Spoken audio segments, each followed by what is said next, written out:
Okay, in this video, if your bong sao is two-dimensional, meaning that you only have length and width and you don't have any depth, then what will happen is you'll find it's easier to compress your bong sao, and in order to maintain your structure, you're going to have to use more muscle power instead of using structure.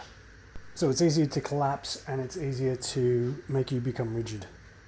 If you extend your bong sao out into space, now you have 3 dimensions. You've got length, width, depth, right?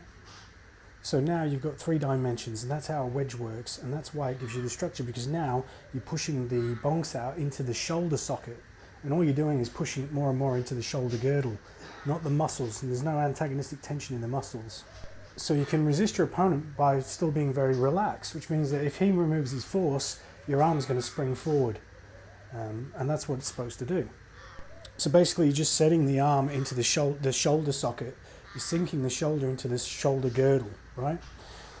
So you look at the bong sao as a deformed punch, right? You punch, the guy punches back, it deforms your arm, then the bong sao doesn't collapse, your feet move. So the arm moves first, then the feet, and then you punch. So here I'm just demonstrating that you can actually correct the structure and build the structure, but you can't. You need to understand it first before you start messing around with bands. This is quite a strong band. You can see the rating there. It's 40 odd kilos. So you can test your structure, but you have to have the right structure first, because what happens with the beginners, if they try this, they end up becoming more rigid because they haven't learned how to deactivate the muscles yet and just use structure instead of muscle power. This is all relaxed.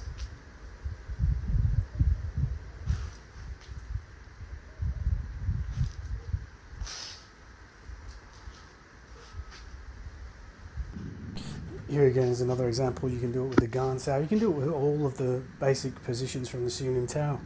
You can set the band up and just test your structure, you know, and I guarantee you no opponent's going to give you the same amount of force that you're resisting with this band. So it's a really good one to practice. Having a great structure can also allow you to explode more and unleash a lot more power on your opponent. Thanks for watching, guys. Hit me up in the comments. I'd love to hear your thoughts and opinions about this. In the meantime, please like, share and subscribe to the channel if you haven't already, and I'll see you in the next video.